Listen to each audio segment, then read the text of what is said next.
Welcome to the Broncos podcast with Troy Renck. I'm your host, Troy Renck, columnist for the Denver Post. I hope you're having a wonderful weekend wherever you are. Thank you so much for listening. Broncos country, you make this pod just an absolute pleasure to do every week, a couple times a week. And what a season. I mean, the Broncos sitting here at 10-2, going for their 10th straight win, going for their second straight win in Las Vegas. They have a chance, folks, to stay right there for that AFC top seed. Also put more ground between them and some of the contenders in the AFC West. I think we all know they're going to the playoffs. It's just, what is it going to look like? They're going to be a 1 seed, a 2 seed, a 3 seed. Everything's in front of them. They're coming off their latest cardiac win over Washington, 4 straight walk-off wins. They've won 9 straight games while trailing. I mean, they're doing it in ways that are different. But at the end of the day, they're 10-2. That said, it's time to reframe expectations. The lanes are open, folks. The Broncos are on the Autobahn. A year early, like last year, a year ahead of schedule. Hey, but I picked them to win the AFC West. I thought they'd win a playoff game this year, so they're not as far ahead of the schedule for me this year as they were last year.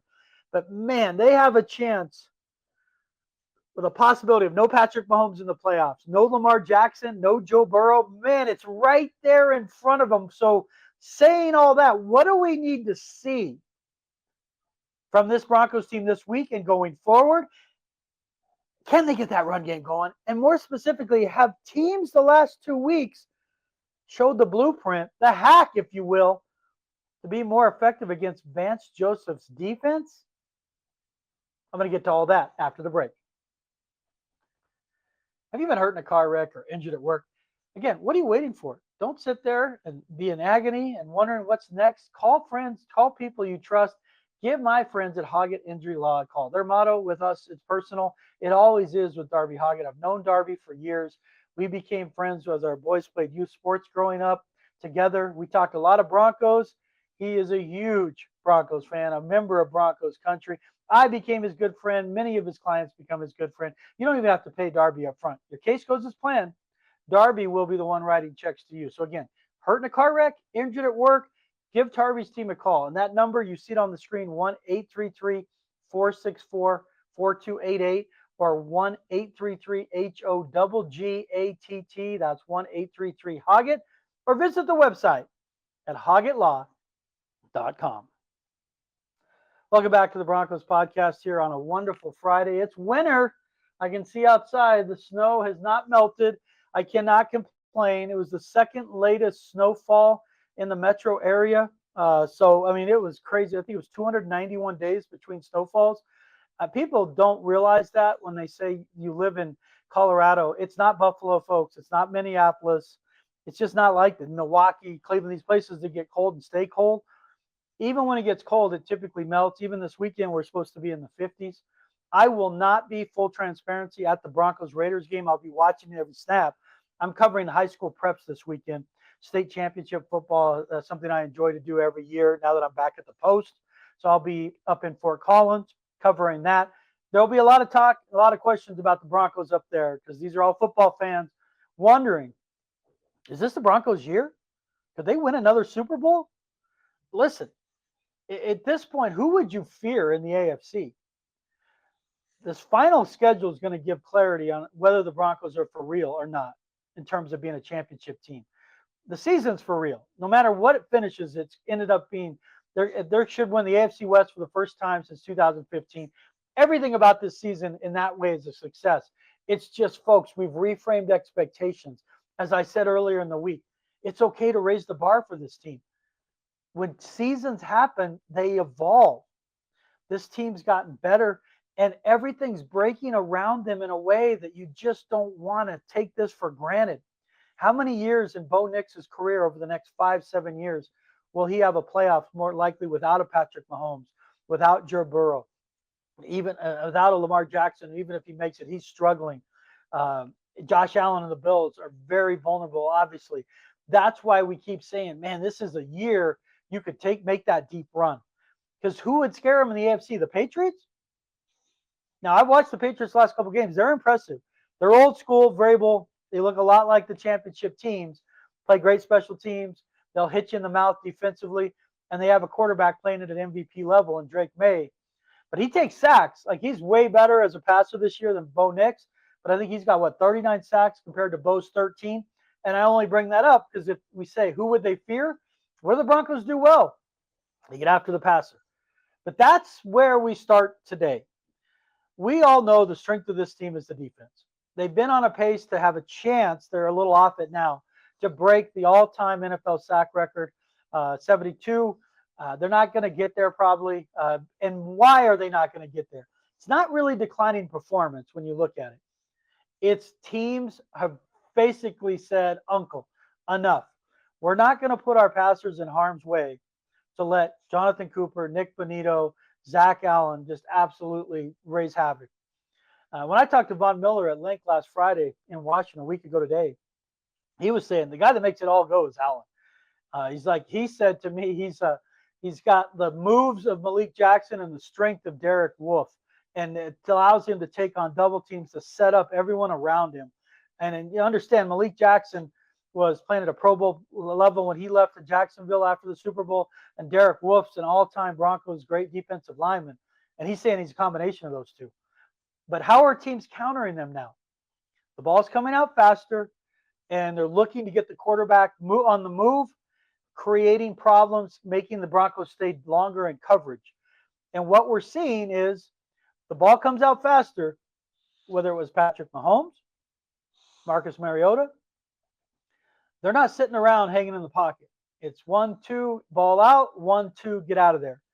And we've only seen 2 sacks. And normally I'd say, so they've got 2 sacks in each of the last 2 games. And they've been riding that sack number around 5 all year, 4 or 5 a game. And it's just changed games because sacks, the way they use them at times, become like turnovers. But here's the deal. The sack number goes down based on the design of the offense that the teams you're facing. The problem and where the Broncos become vulnerable, and where I've told you, where they're not the 15 team, they don't get takeaways. They don't get takeaways. So here is where you've got to see a change going forward. Do I think that these teams came up with a hack? No, because some of these teams don't have the personnel to do it. But it's very clear that the word is out on the Broncos. Don't put your passer in harm's way anymore. We believe it. It's not a fluke. They get after the passer better than anyone. You've got to get the ball out quickly. And Denver ran into problems against Washington because they didn't tackle as well. That's why I don't think it's a hack. I think the defense, for the most part, played pretty well against Kansas City. They had breakdowns against Washington. They looked like a team that had been hot, that had came off a bye week, and they did not tackle well. And so they got gashed in the run game, and that's been, their secret sauce is they get teams into 3rd and 5, 3rd and 6, 3rd and 7. They force them to be uncomfortable, passing. And now, all of a sudden, with Washington, they're winning on 3rd down. Denver could not get off the field on 3rd down. So you combine that with the lack of sacks and the lack of turnovers, it can be a problem. So what does that mean for your Broncos? You have to look in the mirror and acknowledge that you're being attacked differently. When you see Mariota have success, that's a concern because that's a game plan issue. He's not a great quarterback by any stretch. He had a great game against the Broncos. But you look at these games, these last couple games, the way the ball's coming out quickly, it's demanding the Broncos tackle better. They've got to tackle better. And I'll say this, Talanoa Hufanga had his worst game as a Bronco. He has been just absolutely brilliant, played at an all-pro level. He missed probably 3 tackles. Vance Joseph was telling us earlier in the week, he estimated they missed 10 tackles, and I think that's fair. So that's when you look at what was going on with the Broncos. Ball's coming out quickly. These teams are telling their quarterbacks to get out of the pocket, and they're getting into much more manageable 3rd downs because they're running the football. And that was the other concern. We say, they found a hack. Again, when I went back and watched the run game against them against Washington, I didn't see a team that had figured out the Broncos in Washington. Now, again, Mariota played well outside of a couple plays. He played really well. I saw the Broncos missing tackles in the run game. So as they move forward here, it's just something we have to keep an eye on. And normally it's, well, why are we even criticizing the defense? The only reason they're 10-2 for the most part is this unbelievable defense. And it's going to lead to Vance Joseph getting another head coaching job, I believe, after this season. Whether that's in Cincinnati, that would be the best place for him, honestly. Maybe even the Giants, they take a look at, pick a team, but he's going to be a candidate in multiple places because of, it's not just the stats, it's how he calls it, the way he disguises stuff, the way players rally around him. You see guys, they hustle to the ball. He inspires players. It's not just stats, folks. Guys love Vance Joseph. They play hard for him. And that's why I'm not saying that there's a hack to this defense. But it did show there's this crack that if they don't stop the run and they get forced into these manageable teams are in manageable third downs, Broncos can't get off the field. That tying drive, Washington, I think it was like 18 plays, like 10 minutes. They could not get off the field. They were converting third downs, they're converting fourth downs. The penalties still remain an issue. So it's just things. And the reason I'm bringing it up is in context with making a run that could get you all the way to the Super Bowl. Because as I just said, who scares you in the AFC? At times, the Broncos look like their own worst enemy. Because there's not a team in the AFC I don't think they could beat. And then the flip side is people say, well, there's probably not a team in the playoffs that couldn't beat them. That's part of the weirdness of their season. When you're trailing every game, 9 consecutive games and win, nobody's ever done that in NFL history. So when we talk about it not being sustainable, it's like because you're doing things no one's ever done. And you're not the 15 defense because the 15 defense not only got takeaways, they scored touchdowns. Whether it was Chris Harris, Aqib Talib, strip sacks. It was just a different time when teams put the ball at risk more than they do now. But they got to get back to the basics this week. It's a great week to get back to stopping the run because Ashton Jeanty has just been, he looks like Boise State Ashton Jeanty versus Penn State. He is just no chance. He's under 4 yards to carry. He has not been effective. You don't want to get him going this week with a second game under a new coordinator, Greg Olson. So you got to win up front, get them into 3rd and 8, 3rd and 9, and force Geno into turnovers. Geno's played better, Geno Smith, but he still leads the league in picks. You're coming off a game with a few weeks ago against them where you played well defensively in that ugly 10-7 game. But I want to see him walk away from this game where that sack total is back to 4 and you get a couple of takeaways. And you get plays where the ball's loose. Even if it's not takeaway, you're causing the ball to hit the ground more. Get back to that. Because as we sit here today, there is a game plan against the Broncos defense, but it's not a hack yet because I think that they played well enough, certainly against the Chiefs and Mahomes, to win it. And then against Washington, they looked like a team that was coming off a bye week and was missing tackles, which they have not done this year. When a Vance Joseph defense struggles, it's typically not scheme related, it's execution. So I'm fully willing to give them the benefit of the doubt. But this week, have teams figured it out? I don't believe so. This is a week to get back to who you are because that Packers game is going to be an absolute cage match that following week at home. Get back to who you are defensively. Get 4 or 5 sacks. Get a couple turnovers. And holy crap, there's one more thing this team needs to do and walk away from doing well against the Raiders. What's that? I'm going to tell you right after the break. When you face curveballs from family challenges, divorce, legal separation, child support, alimony, custody, you need a lawyer who understands human dynamics, the courtroom, and is willing to fight for your rights. You need Ted Shih. He's a graduate of Cal Berkeley Law. Ted brings 40 years of courtroom and 20 years of family law experience to your corner. Ted's been a social worker, a police detective, but first and foremost, a trial lawyer. He's tried cases across Colorado and the country. Martindale-Hubbell ranks Ted among the top lawyers in the United States. You want an expert to navigate your family challenge? Call Ted. His passion is putting you first. Ted will settle your case. He'll look to do that, but he's not afraid to go toe-to-toe in a trial. Ted can be reached at theoshih@aol.com, TheoShih@AOL.com, or write this number down, 303-475-2981, 303-475-2981. Ted promises to respond to your concerns within 24 hours, 365 days a year. And folks, he is a Broncos fan. He follows it closely. He emails me after pods. Ted is fantastic.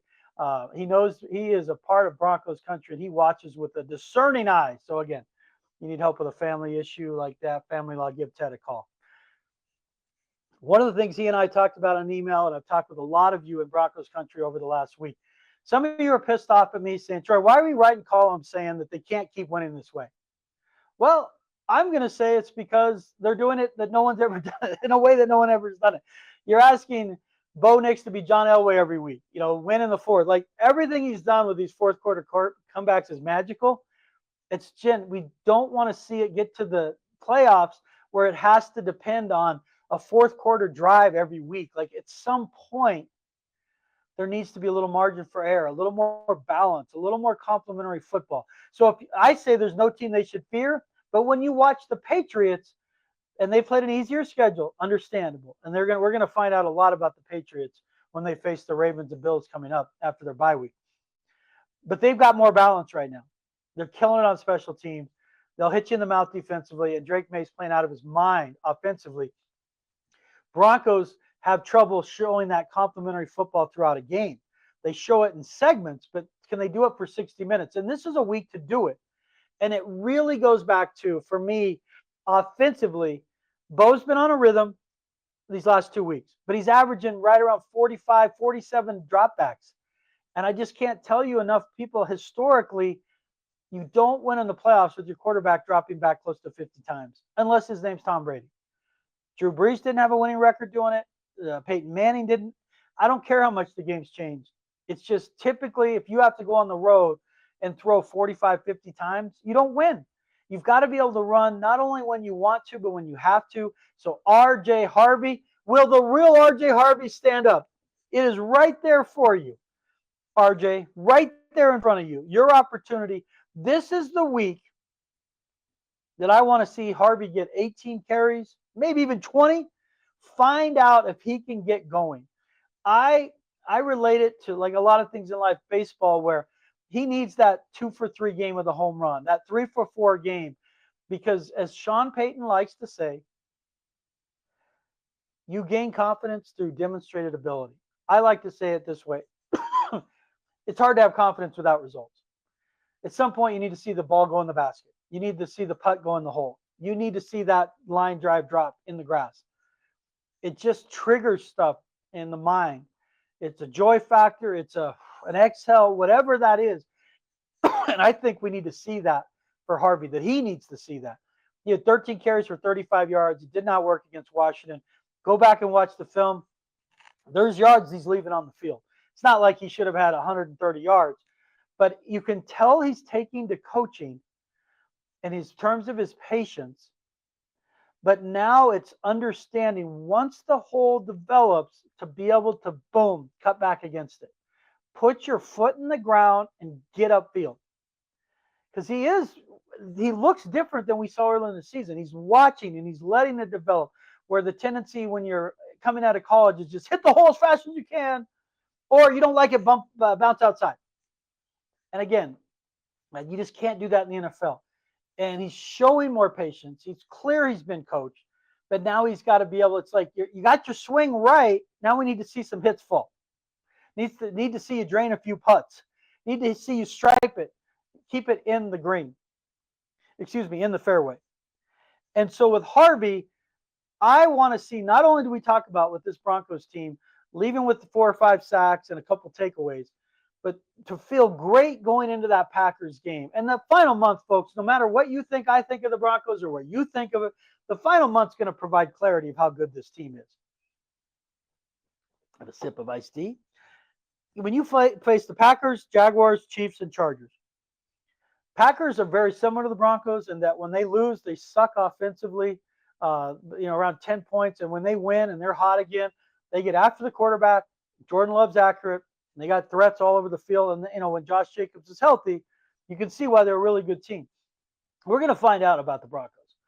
I mean, they could easily go 3-1, and they might catch a break to where the Chiefs have nothing to play for come Christmas. Because people are saying, well, if they beat the Texans this week, they win that, they're going to be the scariest team to get into the playoffs. Stop. Watch the freaking games, folks. Chiefs are not the Chiefs anymore. They're not.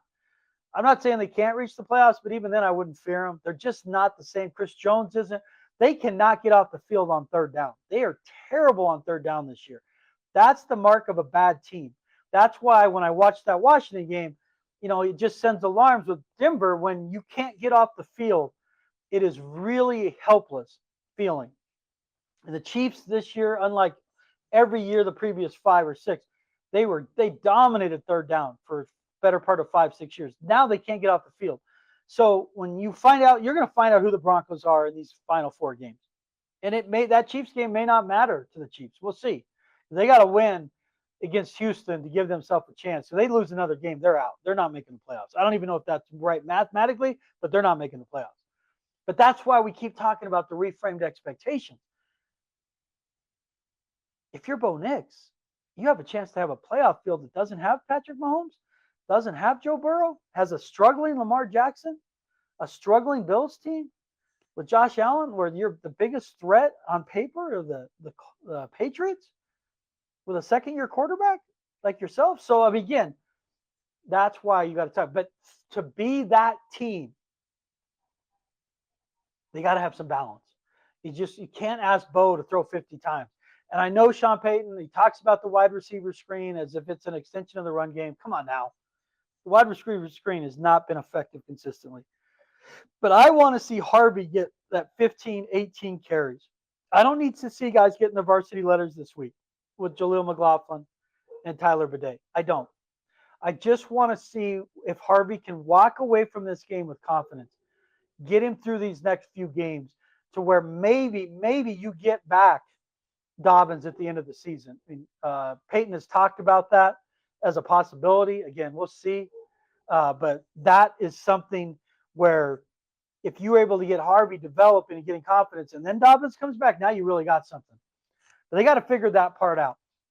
And the only other way around that is tell me, and I've said that Evan Engram, and Peyton talked about this, is him becoming a guy they have to use more. Couldn't agree more. That you've got these guys in Evan Engram who needs to be their secondary target moving forward. He needs to be a guy who's getting no fewer than 8 targets a game moving forward. Because it's funny, Peyton says this, and he says it about Mims. He says it, and then it just like really doesn't happen. And we're like, why? And well, we didn't stay on the field long enough. I didn't get to my plays, and I didn't. Well, you need to. You need to at this point. Everything's in front of you. Engram has to be 8 targets. And when he talks about Harvey, he's got this smirk about him, and that Harvey is his guy. Let's not make a mistake. Sean Payton got that draft pick. They could have had Travion Henderson. They had other backs on the board. Omarion Hampton would have been available. They would rather trade back and go with Harvey. And he's been really good in the pass game. He has not been good in the run game. He's at this point in his rookie season, 74 carries, 279 yards, 3.8 a clip. He just really hasn't had that breakout game. His high in rushing this year is 58 against Cincinnati. In that first game, 70. Ever since that, the most he's had 58. It's been a bit of a slogfest for him. And Peyton said earlier this week that, you haven't seen anything yet. And I'm not sure he knows what he's. We're all kind of like, yeah, I know, we haven't. We haven't seen anything yet from him in the rush game. He's averaging under 4 a carry. That's why you got rid of Javonte Williams, remember? He was saying it as a compliment, like, you think it's good now, you haven't seen anything yet. That's how that saying goes. When he said it, it was kind of like, yeah, you're right, we haven't. But he believes in him. And I say this all the time about Peyton. He believes in guys way more than we do. He sees them behind the scenes. Peyton's strength is as a culture builder and how he gets these guys to buy in. He feels it and sees it with Harvey, but trust him. Give him 15, 18 carries this week. See if you can get that engine turned over. See if you can get him walking away from that game with 15 carries, 80 yards, and a touchdown. To where he goes into that Packers game, and we're not talking about, is he ever going to figure it out? We're talking about a guy, man, it looks like he got it going. And the same with Engram. Engram and Bo are developing chemistry. That play, the 41-yarder against Washington, I talked about it in the previous podcast, was a complete result of Ingram's homework, telling Bo that I'm setting Bobby Wagner up, and this is going to work later in the game. But you need to make sure you are intentional, Sean Payton, and how you use Engram going forward. Because if you're going to win a Super Bowl, you're going to get to a Super Bowl, you're going to beat good teams this next month, it's not going to be with Troy Franklin getting 8 to 10 targets. It's going to be a heavy dose of Sutton, Engram, and then mix in the other guys. I would say get more to Marvin Mims. It never happens. He's viewed as a gadget player. He's obviously an X factor. The last month of last season he was. If you want to give him 3 or 4 carries out of the backfield and get him 3 or 4 targets, fine. I'm just not going to sit here and say, folks, it's going to happen because they don't view him that way. But I want to see Harvey get going. I want to see Engram intent on getting him going. And you say, why, Troy? Because it's all in front of them. We've reframed expectations because of what they could do. Patriots on a bye week. They come back. You got Bills. You got Ravens. What happens if they lose those 2 games? You got a real shot if you're the Broncos at that point to get the 1 seed. And all of you that listen to this podcast, you're probably familiar with what Broncos do when they have home field advantage in the playoffs. They choked one time, paged Dr. Heimlich when they lost to Jacksonville. I covered that game. And all it did was motivate them to win 2 consecutive Super Bowls. They could have won 3. That's how good they were. And some will tell you they thought that 95 team was their best team. I don't know that. That 98 team was an absolute wagon. Nearly went undefeated. So I won't say that. But Broncos historically in home playoff games are really good. Doesn't mean they haven't had their misses. Peyton Manning lost to Andrew Luck at home, but that motivated them to come back and win a Super Bowl. Typically, Broncos at home, you look at 15. You beat Roethlisberger. They beat Brady. They have beat the best of the best at home throughout their history. The crowd, you guys, credit to you, are now louder than it's been since that AFC Championship game. That's the loudest I'd heard that in the crowd of the new stadium. And when you talk about a pass rush, you talk about those things, that is when the Broncos can be at their best. At home, teams dealing with that snap count, pass rush going crazy. That's when it all starts to come together, folks. And they're chasing that top seed. That is the goal. That's the carrot. Because then if you don't get it, you still win the AFC West. It's not the goal to win the AFC West anymore. The goal is to get the top seed. And it's possible. Doesn't mean it's likely, but it's possible. And until it's not, you chase it. You chase it, you chase it, you chase it. Because that is what can power this team to a Super Bowl run. Doesn't mean they can't win at New England. But over these next few weeks, starting this week, we want to see a Broncos team with more balance. Can't keep asking Bo to throw the cape on, win in the fourth quarter, and throw 50 times. Not fair to him. Need more balance in the run game. Ideally through Harvey. If it's complimentary, I guess. Maybe some more runs for Bo, but that's just not really in the offing. Peyton's showing no inclination to run Bo next more with a quarterback dive, sweeps, or RPO. So you want to see the run game going. Whether that's Harvey, whether that's McLaughlin, whether that's committee. More balance in the run game. And I want to see the Broncos reacting to how teams are getting the ball out sooner by creating more takeaways. You want to get it out sooner? We are going to hit you in the mouth on those quick hitters. We're going to knock the ball loose so you can get your 3-yard gain, and we're going to get a fumble out of it. We're going to get a pick out of it. And that's what I want to see going forward.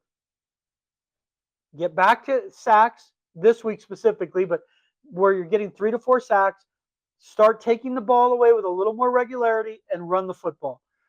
Because the special teams feel like they're starting to figure it out, gain a little traction. The Riz figuring it out. That's how you win late in the season. Complementary football, all 3 phases, all those things we roll our eyes about, they matter. And the Broncos have a chance if they play like that over this final month to get the top seed. A lot's going to be learned with that Packers game. But they can't have a hiccup against the Raiders. I would normally say they'll smoke the Raiders, but they've only won one time in Las Vegas, folks. They typically haven't played well. The good news is they won that one time last year, so they know what it looks like. I would expect them to win. I think it's going to be more along that, that 24-13 and walk away with Bo had 35 attempts, RJ Harvey looked the part, and that defense got some takeaways. And then you go into that Packers game.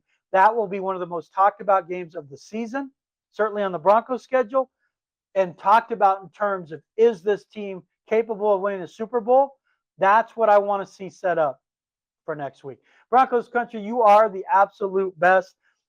You're the reason I do this pod, but I could not do it without my sponsors. And that's Darby Hoggatt, who's been my guy from A1 day one, Ted Shih and his family law practice, and of course, the amazing Nate Lundy of Mile High Sports and Danny Bailey behind the screen, who does all the cool graphics. They keep it going. They're the reason I have 2 pods a week. Broncos country, I do this pod for you. Happiness, that begins with me. Go out there and have a great day.